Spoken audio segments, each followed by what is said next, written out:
কিতাবের প্রতি ঈমান প্রসঙ্গ। বয়ান ও খুতবা দ্বিতীয় খণ্ড, লেখক মাওলানা মোহাম্মদ হিমায়তুদ্দিন সাহেব। বিসমিল্লাহির রহমানির রহিম। আলহামদুলিল্লাহি রাব্বিল আলামিন, ওয়াসসালাতু ওয়াসসালামু আলা সাইয়্যিদিল মুরসালিন ওয়া খাতামিন নাবিয়্যিন ওয়া আলা আলিহি ওয়া আসহাবিহি আজমাইন।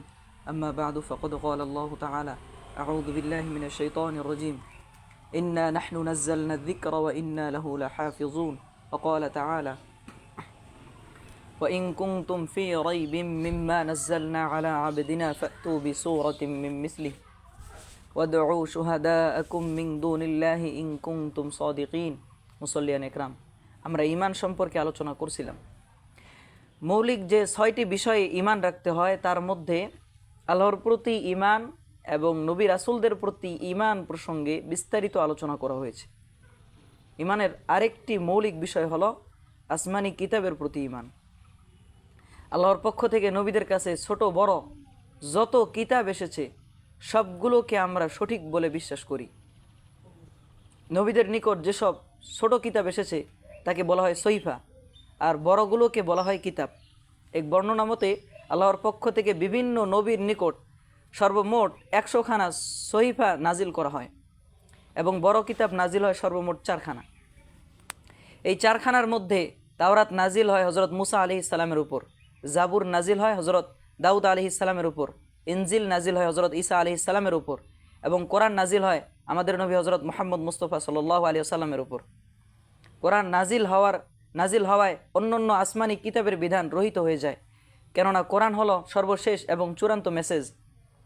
আর নিয়ম হলো পরের এবং চূড়ান্ত মেসেজ আসার পর পূর্বের মেসেজ কার্যকরী থাকে না।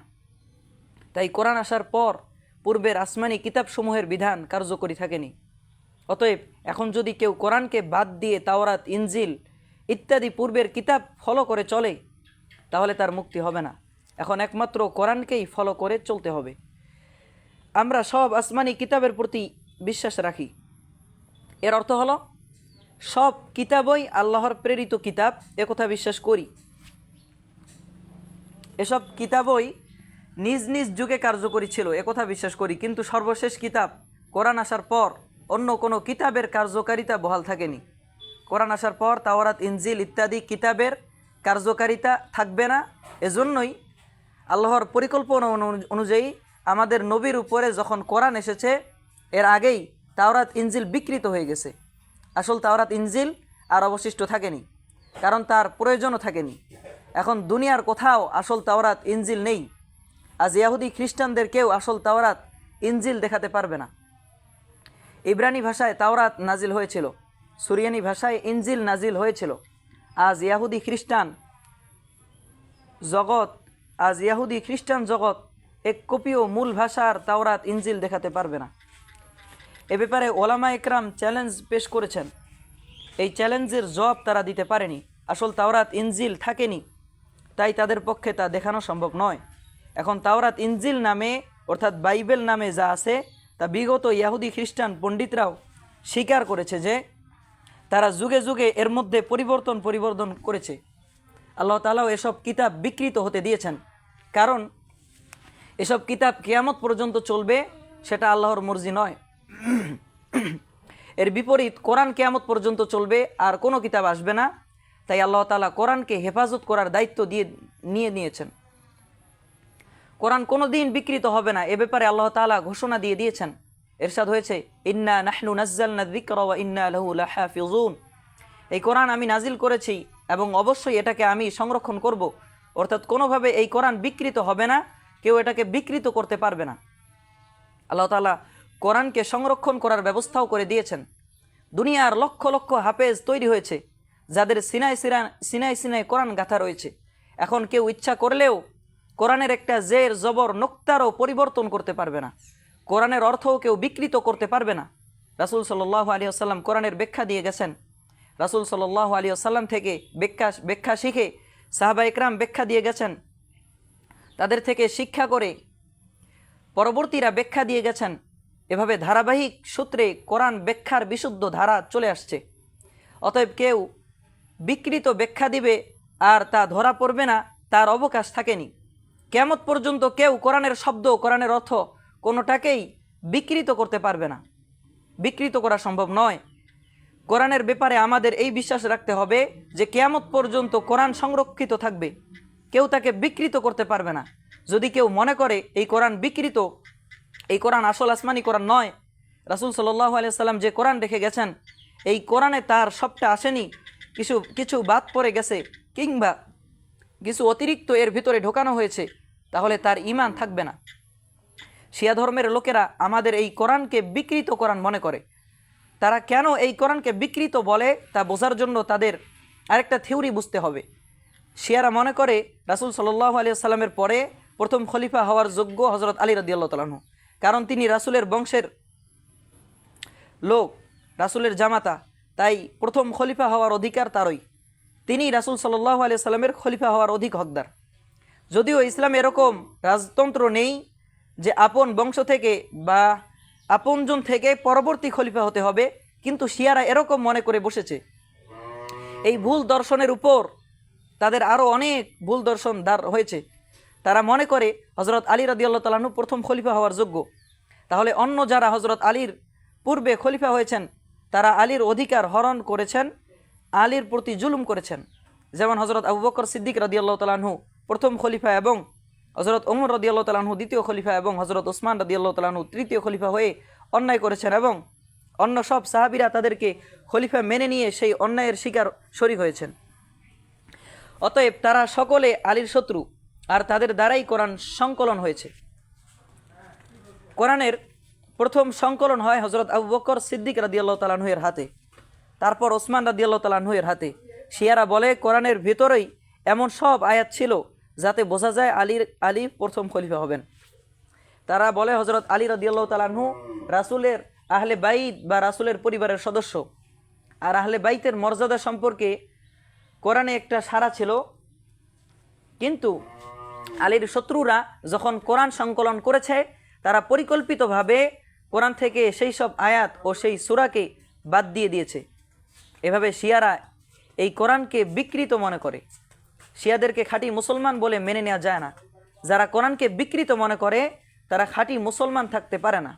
কোরআনকে বিকৃত মনে করা কোনো মুসলমানের বিশ্বাস হতে পারে না। শিয়ারা প্রথমে একটা ভুল দর্শন দাঁড় করেছে, তার ভিত্তিতে আরও অনেক ভুল দর্শন জন্ম নিয়েছে। বংশীয় লোক এবং আপনজন হলে সেই পরবর্তী খলিফা হবে, এই বিশ্বাসের উপর কোরআন বিকৃতির বিশ্বাস দাঁড় হয়েছে। বংশীয় লোক এবং আপনজন হলে সে পরবর্তী খলিফা হবে, এই বিশ্বাসের উপর কোরআন বিকৃতির বিশ্বাস দাঁড় হয়েছে।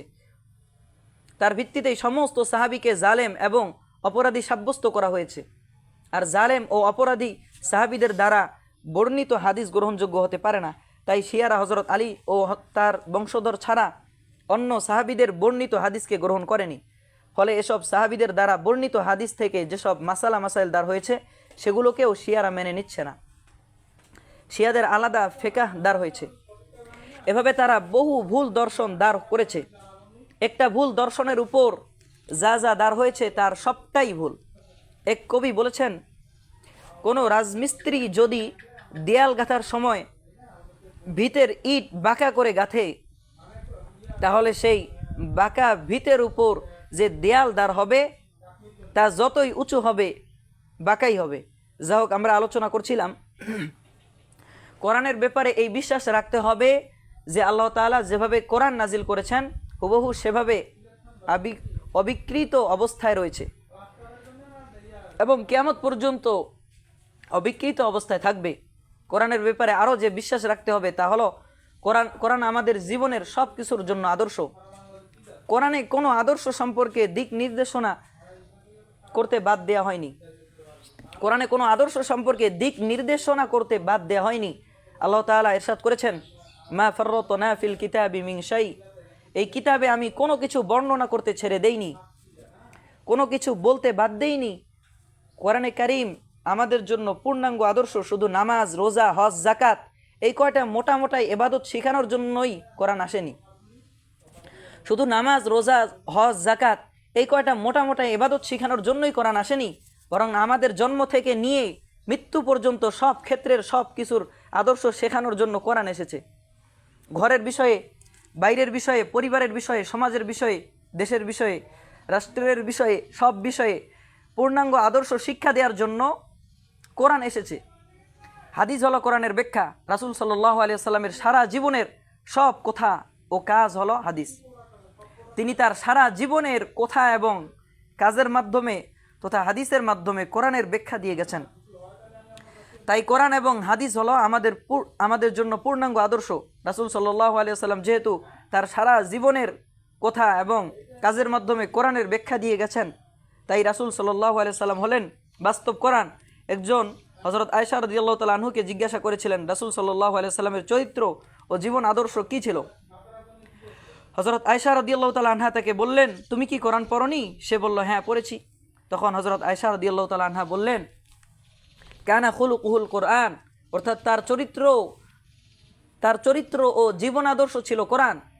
এর রেওয়ায়েতেও বোঝানো হয়েছে রাসূল সাল্লাল্লাহু আলাইহি ওয়াসাল্লাম ছিলেন জীবন্ত কোরআন। কোরআনে কারিম হলো আমাদের আদর্শের থিওরি, আর রাসূল সাল্লাল্লাহু আলাইহি ওয়াসাল্লাম হলেন সেই থিওরির প্র্যাকটিক্যাল রূপ। তিনি হলেন বাস্তব কোরআন। তাই কোরআনকে যেমন পূর্ণাঙ্গ আদর্শ বিশ্বাস করতে বলা হবে, রাসূল সাল্লাল্লাহু আলাইহি সাল্লামকেও আমাদের জীবনের পূর্ণাঙ্গ আদর্শ বলে বিশ্বাস করতে হবে। যদি কেউ কোরআনে কারিমকে পূর্ণাঙ্গ আদর্শ মনে না করে, তাহলে তার ঈমান সহি হবে না। এমনিভাবে যদি কেউ রাসূল সাল্লাল্লাহু আলাইহি সাল্লামকে জীবনের সব ক্ষেত্রের জন্য আদর্শ মনে না করে, তার ঈমানও অপূর্ণাঙ্গ থাকবে। দুঃখের বিষয়, কিছু মুসলমান ভাই এই বিষয়টা হয়তো খেয়াল না করেই বলে থাকেন যে ধর্মকর্ম ব্যক্তিগত ব্যাপার, সমাজ এবং রাষ্ট্রীয় ব্যাপারে ধর্মকে টেনে আনা যাবে না। কেউ বা বলে ধর্ম মসজিদের ভেতরে সীমাবদ্ধ থাকবে, রাজনৈতিক অঙ্গনে ধর্মকে টেনে আনা ঠিক নয়। তার অর্থ হলো তারা ইসলামকে অপূর্ণাঙ্গ মনে করেন। তাদের কোথায় বোঝা যায় সামাজিক, রাজনৈতিক ও রাষ্ট্রীয় ব্যাপারে কোরআন হাদিসের কোনো বক্তব্য নেই। কোরআন হাদিস এ ব্যাপারে কোনো দিক নির্দেশনা দেয়নি।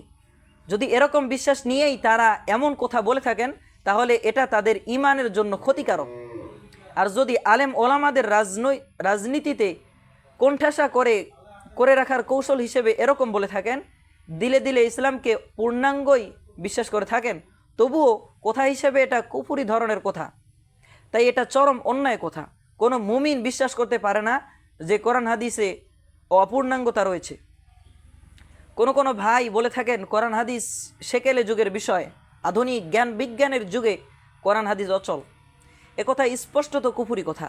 কেউ একথা বললে তার ঈমান থাকবে না। কোরআন হাদিসকে অচল মনে করলে ঈমান থাকে না। কোরআন হাদিসকে অপূর্ণাঙ্গ আদর্শ মনে করলে তারও ঈমান থাকে না। এমনিভাবে রাসূল সাল্লাল্লাহু আলাইহি সাল্লামকে জীবনের জন্য পূর্ণাঙ্গ আদর্শ মনে না করলেও ঈমান ঠিক হয় না। রাসূল সাল্লাল্লাহু আলাইহি সাল্লাম আমাদের জন্য পূর্ণাঙ্গ আদর্শ কোরআনে কারিমে ইরশাদ করেছেন। কোরআনে কারিমে ইরশাদ হয়েছে, রাসূল সাল্লাল্লাহু আলাইহি সাল্লাম আমাদের জন্য পূর্ণাঙ্গ আদর্শ। কোরআনে কারিমে ইরশাদ হয়েছে, লাকাদ কানা লাকুম ফি রাসূলিল্লাহি উসওয়াতুন হাসানাহ, রাসূলের মধ্যে তোমাদের জন্য সব কিছুর উত্তম আদর্শ রয়েছে। আমাদের ব্যক্তি জীবন, পারিবারিক জীবন, সামাজিক জীবন, রাজনৈতিক জীবন, সব ক্ষেত্রের জন্য রাসূল সাল্লাল্লাহু আলাইহি সাল্লাম আদর্শ। জীবনের এমন কোনো ক্ষেত্র বা এমন কোনো বিষয় নেই যে ব্যাপারে রাসূল সাল্লাল্লাহু আলাইহি ওয়াসাল্লাম আদর্শ নন। অতএব কেউ যদি মনে করে রাজনৈতিক ক্ষেত্রে রাসূল সাল্লাল্লাহু আলাইহি ওয়াসাল্লাম আদর্শ নন, বরং রাজনৈতিক ক্ষেত্রে আদর্শ হলো অমুক নেতা, তাহলে সেই ঈমানি অবস্থান থেকে বিচ্যুত হয়ে গেল। কারণ জীবনের সব ক্ষেত্রে সে রাসূলকে আদর্শ মানছে না। অথচ আল্লাহ বলেছেন রাসূলের মধ্যে জীবনের সব কিছুর জন্য আদর্শ রয়েছে। অতএব রাসূল সাল্লাল্লাহু আলাইহি ওয়াসাল্লামকে জীবনের সব ক্ষেত্রের জন্য আদর্শ মানতে হবে, নতুবা খাঁটি মুমিন হওয়া যাবে না। শুধু মুখে স্বীকার করলে হবে না, কাজে কর্মেও রাসূল সাল্লাল্লাহু আলাইহি সাল্লামকে জীবনের সব ক্ষেত্রে আদর্শ মেনে নিতে হবে। রবিউল আউয়ালের অনুষ্ঠান আসলে তখন গরম গরম বক্তৃতা দিলাম যে রাসূল সাল্লাল্লাহু আলাইহি সাল্লাম জীবনের সব ক্ষেত্রের জন্য আমাদের আদর্শ পুরুষ। তিনি আমাদের ব্যক্তিগত জীবনের জন্যও আদর্শ, পারিবারিক জীবনের জন্যও আদর্শ, সমাজের জন্যও আদর্শ, রাষ্ট্রের জন্যও আদর্শ। এভাবে বড় বড় বক্তৃতা দিলাম, কিন্তু পরের দিন থেকেই বক্তৃতার সুর পাল্টে গেল, কিংবা একথা শুধু বক্তৃতাতেই থাকলো, বাস্তব জীবনে সেটা মেনে নেওয়া হলো না। তাহলে খাঁটি মুমিন হওয়া যাবে না। কারণ রাসূল সাল্লাল্লাহু আলাইহি ওয়াসাল্লামের প্রতি ঈমান বিশ্বাস রাখার মধ্যে এ বিষয়টা অন্তর্ভুক্ত যে তাকে পূর্ণাঙ্গ আদর্শ হিসেবে মনে প্রাণে বিশ্বাসও করতে হবে, মুখে স্বীকারও করতে হবে, বাস্তবে মেনেও নিতে হবে। রাসূলের আদর্শ হওয়াকে অস্বীকার করা আর কোরআনের আদর্শ হওয়াকে অস্বীকার করা একই কথা। কারণ রাসূল সাল্লাল্লাহু আলাইহি ওয়াসাল্লাম হলেন বাস্তব কোরআন। কোরআন আমাদের আদর্শ, এ কথা অস্বীকার করলে যেমন ঈমান থাকে না, রাসূল সাল্লাল্লাহু আলাইহি ওয়াসাল্লাম আমাদের আদর্শ, এ কথা অস্বীকার করলেও ঈমান থাকে না। কোরআন সম্পর্কে আরও যে কথা বিশ্বাস রাখতে হবে তা হলো কোরআনের কোনো কথা রাসূলের বানানো কথা নয়, বরং কোরআনের প্রত্যেকটা কথা, প্রত্যেকটা অক্ষর আল্লাহর পক্ষ থেকে এসেছে। এর ভেতরে রাসূল সাল্লাল্লাহু আলাইহি ওয়াসাল্লাম নিজের পক্ষ থেকে কিছুই যোগ করেননি। কোরআন শরীফে রাসূল সাল্লাল্লাহু আলাইহি ওয়াসাল্লাম এবং কোরআনের এই অবস্থা সম্পর্কে বলা হয়েছে, ওয়ামা ইয়ানতিকু আনিল হাওয়া ইন হুয়া ইল্লা ওয়াহয়ু ইউহা। সে নিজের খেয়াল খুশি থেকে নিজের মন গড়া কিছুই বলে না। এই কোরআন হলো একমাত্র তাই যা ওহীর মাধ্যমে পাঠানো হয়। অন্য এক আয়াতে আল্লাহ তাআলা বলেছেন, ওয়ালাউ তাকাওয়ালা আলাইনা বা'দুল আকাওয়িল লাআখাযনা মিনহু বিল ইয়ামিন সুম্মা লাকাতা'না মিনহুল ওয়াতিন ফামা মিনকুম মিন আহাদিন আনহু হাজিজিন। অর্থাৎ সে যদি নিজের পক্ষ থেকে কিছু রচনা করে আমার নামে চালিয়ে দিত, তাহলে আমি তার মহা ধমনী কেটে দিতাম, তোমাদের কেউ তাকে রক্ষা করতে পারতে না। এই আয়াতের ভেতরে বোঝানো হয়েছে কোরআনে যত কিছু বলা হয়েছে সব আল্লাহরই কথা, মুহাম্মদের রচিত কথা নয়। কোরআন কোনো মানুষের বানানো বা মানুষের রচিত কথা নয়। আল্লাহ তাআলা চ্যালেঞ্জ পেশ করে বলেছেন, ওয়া ইন কুনতুম ফি রাইবিম মিম্মা নাযালনা আলা আবদিনা ফাতু বিসূরাতিম মিন মিসলিহি ওয়াদউ শুহাদাআকুম মিন দুনিল্লাহি ইন কুনতুম সাদিকিন। অর্থাৎ এই কোরআনের ব্যাপারে তোমাদের যদি সন্দেহ হয় যে এটা মানুষের বানানো কথা হতে পারে, মানুষের রচনা হতে পারে, তাহলে তোমরাও তো মানুষ, তোমরা এই কোরআনের যে কোনো একটা সূরার মতো সূরা রচনা করে দেখাও। তোমরা একা না পারলে সহযোগীদেরকে ডেকে নিয়ে একযোগে চেষ্টা করে রচনা করে দেখাও। এরপর আল্লাহ তাআলা বলেছেন, ফাইল্লাম তাফআলু ওয়া লান তাফআলু, তোমরা আদৌ তা পারবে না। বস্তুত আজ পর্যন্ত দুনিয়ার কেউ কোরআনের এই চ্যালেঞ্জ গ্রহণ করে কোরআনের সমকক্ষ রচনা পেশ করতে পারেনি। কোরআনের সমকক্ষ রচনা পেশ করতে পারেনি। কেউ যদি এক বাক্য বা এক লাইন লিখে এটা বলতে পারেনি, কেউ দুই এক বাক্য বা এক লাইন লিখে এটা বলতে পারেনি যে এই নাও কোরআনের সমমানের একটা রচনা পেশ করলাম। এখানে দুইটা বিষয় চিন্তা করার রয়েছে। একটা হলো কোরআনে কারিম যখন নাজিল হয়েছিল তখন সেই সমাজে আরবি ভাষাভাষী অনেক উচ্চাঙ্গের কবি সাহিত্যিক ছিল। তারা পর্যন্ত কোরআনের কোনো একটা ছোট্ট সূরার মতো কিছু রচনা করে দেখাতে পারেনি। বোঝা গেল কোরআনের মতো কোনো কালাম তৈরি করা মানবীয় ক্ষমতার বাইরে। এটা হলো কোরআনের মোজেজা। দ্বিতীয় চিন্তা করার বিষয় হলো বিধর্মীরা ইসলামের মিশনকে ব্যর্থ করার জন্য সব যুগেই কোটি কোটি টাকা ব্যয় করে থাকে, অথচ তারা কোরআনের মতো কিছু রচনা পেশ করে সহজেই কোরআনকে মিথ্যা প্রমাণিত করতে পারত এবং এরূপ করতে পারলে ইসলামের মিশন ব্যর্থ হয়ে যেত। কিন্তু তারা তা করতে যায় না কেন? আসলে তারা এটা করতে পারে না, পারলে অবশ্যই তা করত। আল্লাহ তাআলার কুদরতের রহস্যই এমন যে এমনিতে একজন আরবি ভাষাবিদ ভালো ভালো রচনা তৈরি করতে পারলেও যখন ওই কোরআনের মোকাবেলার জন্য কোনো রচনা তৈরি করতে নামে তখনই তার লেখাগুলো বাজে হয়ে যায়। ইতিহাসের প্রমাণ রয়েছে, ইতিহাসে এমন প্রমাণও আছে যখন কেউ নিজের কোনো রচনাকে ওহী অর্থাৎ আল্লাহর বাণী বলে চালানোর চেষ্টা করেছে, তখনকার ওলামা একরাম প্রমাণ করে দেখিয়েছেন যে তার লেখা কোরআনের সমমানের নয়, বরং তাতে অনেক ভুল ও অসঙ্গতি রয়েছে। বিংশ শতাব্দীর শুরুতে মির্জা গোলাম আহমদ কাদিয়ানি নবুয়তের দাবি করে বলেছিল যে আল্লাহর পক্ষ থেকে আমার কাছে ওহী এসেছে। সে তার রচিত যেসব লেখনীকে আল্লাহর কালাম বলে দাবি করেছে, তখনকার ওলামায়ে দেওবন্দ তার সেসব লেখনীর মধ্যে হাজার হাজার ভুল ধরে দিয়েছেন। তারা তার মধ্যে ভাষাগত ভুল, ব্যাকরণ, বাক্যগত ভুল, অলঙ্কার শাস্ত্র ভুল ইত্যাদি অনেক ধরনের ভুল ধরে দিয়ে হাতে কলমে দেখিয়ে দিয়েছেন যে এটা আদৌ আল্লাহর কালাম হতে পারে না। যা হোক, ইতিহাসে কেউ কোরআনের মোকাবেলা করতে পারেনি, কারণ কোরআন আল্লাহর বাণী, কোনো মানুষের রচনা নয়। তাই কারো পক্ষে কোরআনের সমকক্ষ রচনা পেশ করা সম্ভব নয়। অতীতেও কেউ তা পারেনি, ভবিষ্যতেও পারবে না। কোরআন সম্পর্কে এই হলো আমাদের বিশ্বাস ও আমাদের ঈমান ও বিশ্বাস। কোরআন যে সত্যিই আল্লাহর কালাম, কোনো মানুষের রচিত নয়, তার সবচেয়ে বড় দলিল হলো এটা যে কেউ কোরআনের সমকক্ষ রচনা পেশ করতে পারে না। এছাড়াও কোরআন সত্য হওয়ার আরও অনেক প্রমাণ রয়েছে। তার মধ্যে একটা প্রমাণ হলো কোরআন অনেক ক্ষেত্রে মানুষের মনের কথা বলে দিয়েছে, যা সত্য বলে প্রমাণিত হয়েছে। এটাও কোরআনের সত্য হওয়ার প্রমাণ। একটা ঘটনা শুনুন। আবদুল্লাহ ইবনে উবাই একজন মুনাফিক ছিল। সে ধোঁকা দিয়ে প্রতারণা করে মুসলমানদেরকে উহুদ যুদ্ধ থেকে সরাতে চেয়েছিল, যাতে মুসলমানদের সৈন্য সংখ্যা কম হয় এবং মুসলমানরা পরাজিত হয়ে যায়। তার ষড়যন্ত্রে পড়ে মুসলমানদের দুটো গোত্র বনু হারেসা এবং বনু সালামার লোকেরা সংশয়ে পড়ে গিয়েছিল যে এখন আমরা যুদ্ধে থাকব না চলে যাব। এ প্রসঙ্গে আয়াত নাজিল হয়ে গেল, ইয হাম্মা তাইফাতানি মিনকুম আন তাফশালা ওয়াল্লাহু ওয়ালিয়ুহুমা। অর্থাৎ তোমাদের মধ্যে দুটো দল যুদ্ধ থেকে সরে যাবে কি না এই চিন্তা ভাবনায় লিপ্ত হয়েছিল, তবে আল্লাহ তাদেরকে রক্ষা করেছেন। আল্লাহ তাদের অভিভাবক। আয়াত নাজিল হওয়ার পর খোঁজ করা শুরু হলো এই দুই দল কারা। তখন উক্ত দুই গোত্রের লোকেরা স্বীকার করলো যে হ্যাঁ, আমরা এরূপ চিন্তা ভাবনা করেছিলাম। দেখা গেল কোরআন মানুষের মনের কথা বলে দিয়েছে, যা সত্য প্রমাণিত হয়েছে। কোরআন সত্য হওয়ার আরেকটা প্রমাণ হলো কোরআনে অনেক বিষয়ে ভবিষ্যৎবাণী করা হয়েছে, যা সত্য প্রমাণিত হয়েছে। এটাও কোরআন সত্য হওয়ার আরেকটা প্রমাণ। একটা ঘটনা শুনুন। একবার রাসূল সাল্লাল্লাহু আলাইহি সাল্লামের দরবারে খ্রিস্টানদের একটা প্রতিনিধি দল উপস্থিত ছিল। ওই মজলিসে কিছু ইয়াহুদিও উপস্থিত হলো। ইয়াহুদি খ্রিস্টানদের মধ্যে ঝগড়া শুরু হলো। ঝগড়ার এক পর্যায়ে ইয়াহুদিরা দাবি করলো একমাত্র আমরাই হকপন্থী, আর কোনো দল হকপন্থী নয়, আমাদের জন্যই জান্নাত নিশ্চিত, আর কারো জন্য নয়। খ্রিস্টানরাও দাবি করলো একমাত্র আমরাই হকপন্থী, অন্য কেউ নয়, জান্নাত একমাত্র আমাদের জন্যই নিশ্চিত, আর কারো জন্য নয়।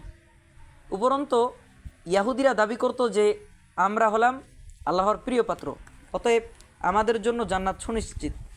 এরূপ দাবি করনেওয়ালা ইয়াহুদিদেরকে বলা হয়েছিল, কুলিয়া আইয়ুহাল্লাযীনা হাদু ইন জামতুম আন্নাকুম আউলিয়া উলিল্লাহি মিন দুনিন নাসি ফাতামান্নাউল মাউতা ইন কুনতুম সাদিকিন।